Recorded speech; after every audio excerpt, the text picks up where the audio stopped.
அனைவருக்கும் வணக்கம். 7வதுலேருந்து இந்த கேள்விகள் எடுத்திருக்கேன்.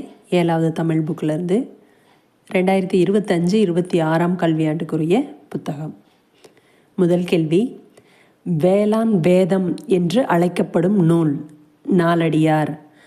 வேளாண் வேதம் என்று அழைக்கப்படும் நூல் நாலடியார். 2வது கேள்வி, வாய்த்தீயின் என்னும் சொல்லை பிரித்து எழுத கிடைப்பது வாய்த்து கூட்டல் ஈயின். ஆப்ஷன் ஆவில் இருக்கிறது. வாய்த்தீயின் என்னும் சொல்லை பிரித்து எழுத கிடைப்பது வாய்த்து கூட்டல் ஈயின். இதில் 2 புணர்ச்சி விதி வந்திருக்கு. உயிர்வரின் உக்குரல் மெய்விட்டோடும் அப்படிங்கிறது. உயிரெழுத்து ஈ அப்படிங்கிறது வந்திருக்கிறதுனால அந்த தூவில் இருக்கிற உகரம் ஓடி போயிடுமா. உயிர்வரின் உக்குரல் மெய்விட்டு ஓடும். அடுத்து இத்தும் ஈயும் சேர்ந்து தீ அப்படின்னு நெடிலாயிடுது. அதுக்கு என்ன புணர்ச்சி விதி அப்படின்னா, உடல் மேல் உயிர் வந்து ஒன்றுவது இயல்பே அப்படின்னு 2 இந்த புணர்ச்சி விதி மூலிமா இது இந்த சேர்த்து வந்திருக்கு. வாய்த்து கூட்டல் ஈயின் அப்படிங்கிறது சேர்ந்து வாய்த்தீயின் அப்படின்னு வந்திருக்கு. 3வது கேள்வி, விச்சை என்ற சொல்லின் பொருள் கல்வி. விச்சை என்ற சொல்லின் பொருள் கல்வி. 4, மக்களுக்கு வருமானம் கொடுத்து அவர்களை காப்பாற்றியது கைத்தொழில். மக்களுக்கு வருமானம் கொடுத்து அவர்களை காப்பாற்றியது கைத்தொழில். 5வது கேள்வி, கல்வி இல்லாத நாடு டேஸ் வீடு. இது இந்த கேள்வி நம்ம படிக்கல அப்படின்னா கதவில்லாத அப்படிங்கிறத நம்ம சூஸ் பண்ணிடுவோம். ஏன்னா வீடு அதுக்கு சேஃப்டிக்கு கதவு தான், அப்போ அதை சொல்லியிருப்பாங்கன்னு நினைப்போம். ஆனால் புக்கில் இருக்கிறது விளக்கில்லாத வீடு. கல்வி இல்லாத நாடு விளக்கில்லாத வீடு.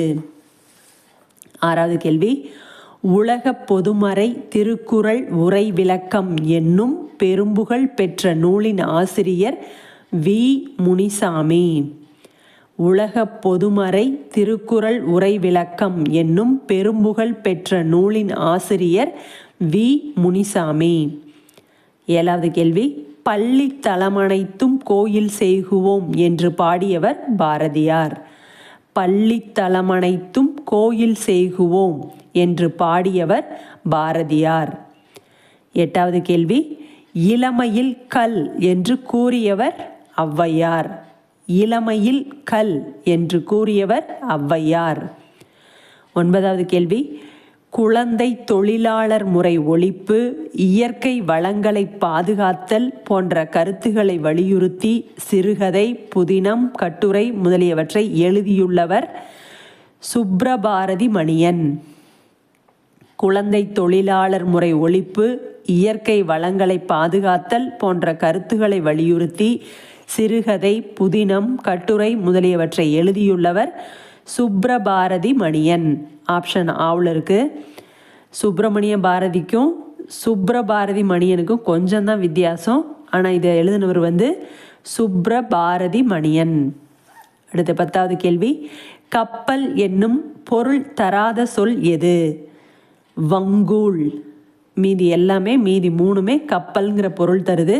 இதை தனித்தனியாக பொருள் கேட்க முடியாதுங்கிறனால தான் இப்படி ஒரு கேள்வி எடுத்தேன். வங்கம் அப்படின்னா கப்பல், அம்பி அப்படின்னா கப்பல், நாவாய் அப்படின்னா கப்பல். இதெல்லாம் கப்பலை குறிக்கக்கூடிய சொற்கள். வங்கூல் அப்படின்னா காற்றுன்னு அர்த்தம். இப்போ இந்த 4 வார்த்தைகளுக்கும் பொருள் உங்களுக்கு இந்த ஒரு கேள்வி மூலிமா தெரிஞ்சுக்கலாம். அதுக்காக தான் இந்த கேள்வி.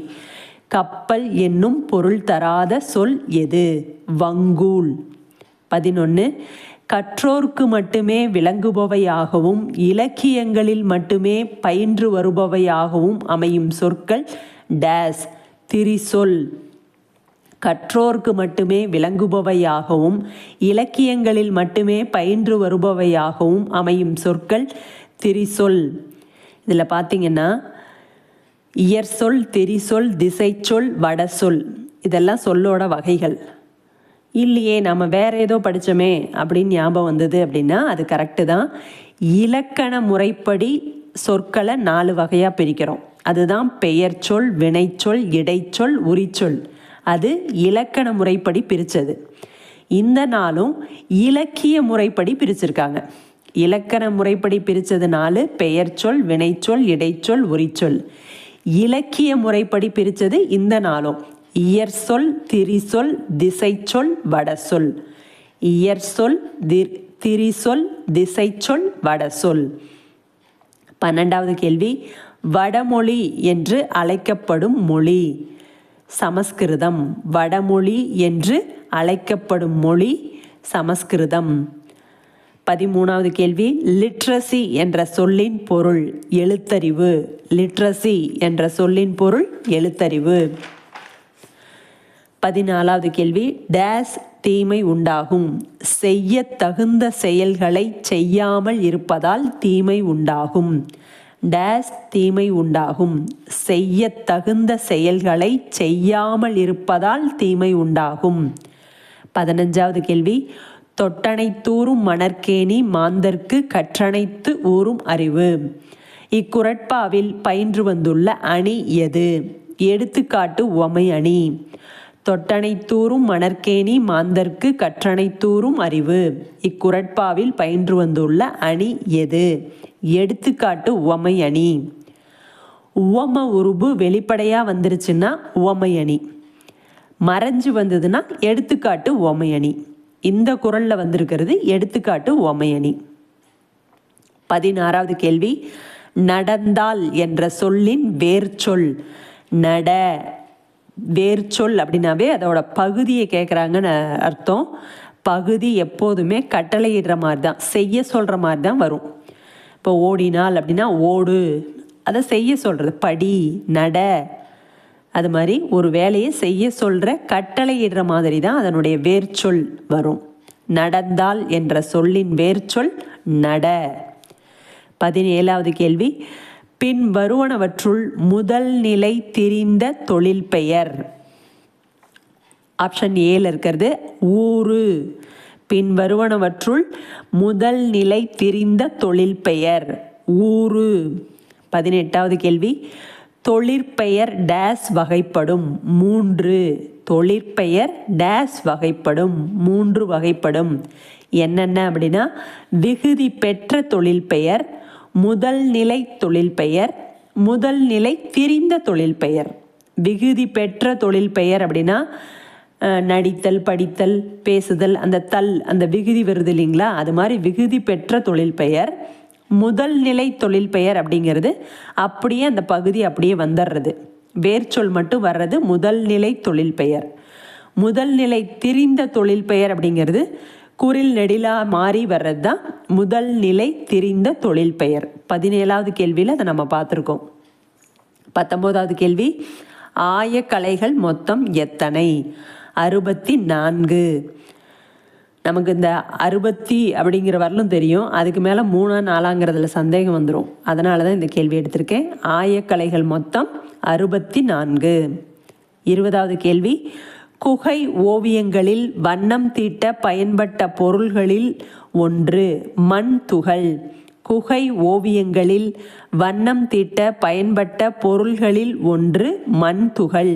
மீதி எல்லாமே வண்ணம் தீட்ட பயன்படுத்தினாங்க. ஆனால் குகை ஓவியத்தில் என்ன பயன்படுத்தினாங்கன்னு இங்கே கேட்குறாங்க, மண் துகள். 21வது கேள்வி, தற்போது அண்ணா நூற்றாண்டு நூலகத்தின் 7ஆம் தளத்தில் இயங்கி வரும் நூலகம் கீழ்த்திசை நூலகம். 6வது புக்கில் இந்த அண்ணா நூற்றாண்டு நூலகத்தை பற்றி இருந்தது. 8 தளங்கள் இருந்தது. ஒவ்வொரு தளத்துக்கும் என்ன இருந்ததுன்னெலாம் நம்ம பார்த்துருக்குறோம். அதை முடிஞ்சால் ஞாபகப்படுத்திக்கோங்க. தற்போது அண்ணா நூற்றாண்டு நூலகத்தின் 7ஆம் தளத்தில் இயங்கி வரும் நூலகம் கீழ்த்திசை நூலகம். 22வது கேள்வி, பகுத்தறிவு கவிராயர் என்று புகழப்படுபவர் உடுமலை நாராயண கவி. பகுத்தறிவு கவிராயர் என்று புகழப்படுபவர் உடுமலை நாராயண கவி. 23வது கேள்வி, மொழியின் முதல் நிலை கேட்டல் டேஸ் ஆகியனவாகும். பேசுதல். மொழியின் முதல் நிலை கேட்டல், பேசுதல் ஆகியனவாகும். இது ரெண்டுக்குமே பார்த்திங்கன்னா கேட்கறதுக்கும் சரி பேசுறதுக்கும் சரி அந்த எழுத்து வடிவமே தேவைப்படலை. எழுத படிக்க தெரியாதவங்க கூட அந்த மொழியோட முதல் நிலையை செய்ய முடியும். அதனால தான் இது முதல் நிலை அப்படின்னு இருக்கு. மொழியின் முதல் நிலை கேட்டல், பேசுதல் ஆகியனவாகும். 24, ஓசை குறையாமல் ஒரு மாத்திரை அளவில் முழுமையாக ஒலிக்கும் உகரத்தை டேஸ் என்பர்.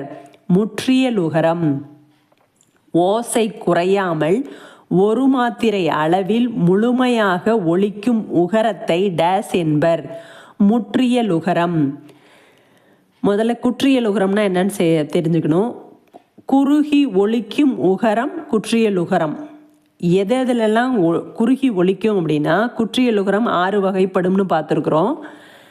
அது வர்ற இடத்த பொறுத்து அதோட பேர் அமையும். உயிர் தொடர் குற்றியலுகரம், நெடில் தொடர் குற்றியலுகரம், ஆயுத தொடர் குற்றியலுகரம், வன் தொடர் குற்றியலுகரம், மென்தொடர் குற்றியலுகரம், இடைத்தொடர் குற்றியலுகரம்.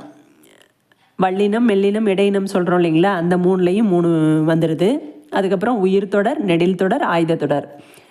குற்றியலுகரங்கள் இது. அது என்ன குற்றியலுகரங்கள் அப்படின்னா வல்லின எழுத்துகளோட சேர்ந்த உகரம். குசுடு துபுரு அந்த எழுத்துகள் வர்ற இடத்துல இப்போ நெடில் எழுத்து அடுத்து அது வந்தது அப்படின்னா அந்த இடத்துல தன்னுடைய ஒரு மாத்திரை அளவில் இருந்து குறைஞ்சு அரை மாத்திரையாக ஒலிக்கும். அதனால தான் அது நெடில் தொடர் குற்றியலுகரம் அப்படின்னு பேர் வந்துச்சு. இப்போ எந்த இடத்துல இது அந்த வல்லின குசுடு துபுரு எழுத்துகள் இருக்கு இல்லையா, அது தனி குறியில் அடுத்து வந்ததுன்னா தன்னுடைய ஓசையிலேருந்து குறையாது.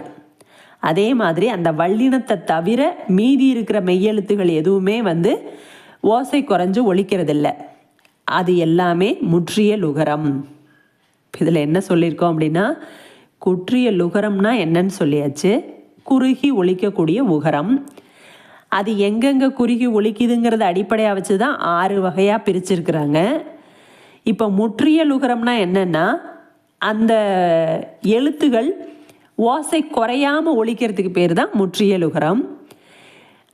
அந்த வல்லின உகரம் ஏறிய எழுத்துகள் இருக்கு இல்லையா, அந்த குசுடு துபுரு தனி குறிலை அடுத்து வரும்போது ஓசை குறையாது. இது ஒரு பாயிண்ட்டு. மீதி அந்த வல்லின எழுத்துகள் அல்லாத பிற மெய்யெழுத்துகளோட சேர்ற உகரங்களும் தன்னுடைய மாத்திரை அளவில் குறைஞ்சு ஒலிக்காது. அப்போ இது 2ஐயும் சேர்த்து தான் முற்றியலுகரம். அடுத்த கேள்வி 25வது கேள்வி. 1 என்ற குற்றியலுகர எண்ணுப்பெயரின் மாத்திரை அளவு. சாதாரணமாக இதுக்கு மாத்திரை அளவு கேட்டிருந்தாங்க. மாத்திரைன்னு என்னென்னா ஒரு எழுத்தை சொல்கிறதுக்கு எடுத்துக்கிற நேரம் தான் மாத்திரை. குறிலுக்கு 1 மாத்திரை, நெடிலுக்கு 2 மாத்திரை, மெய்யெழுத்துக்கு அரை மாத்திரை, ஆயுத எழுத்துக்கு அரை மாத்திரை. இதுபடி பார்த்தோம்னா ஓ, ரு இதெல்லாம் குறில் எழுத்து ஒவ்வொரு மாத்திரை. என்கிறது மெய்யெழுத்து அரை மாத்திரை வந்திருக்கணும். ஆனால் இது குற்றியலுகரமாக போயிட்டதுனால அந்த ரூ தன்னுடைய 1 மாத்திரை அளவுலேருந்து குறைஞ்சு அரை மாத்திரையாக தான் ஒலிக்கும். அப்போ இதனுடைய மாத்திரை அளவுன்னு பார்த்தீங்கன்னா ஓங்கிற எழுத்துக்கு 1 மாத்திரை, இன்னுக்கு அரை மாத்திரை, ரூ குற்றியலுகரமாக போனதுனால அதுக்கு ஒரு அரை மாத்திரை, மொத்தம் 2 மாத்திரை அளவு. 1ங்கிற அந்த சொல் புக்கில் கொடுத்துருந்தாங்க. ஒருவேளை இதுவே கேட்க வாய்ப்பு இருக்குங்கிறனால அதையே எடுத்திருக்கிறேன். 1 என்ற குற்றியலுகர எண்ணுப்பெயரின் மாத்திரை அளவு 2. அவ்வளோதாங்க. நன்றி.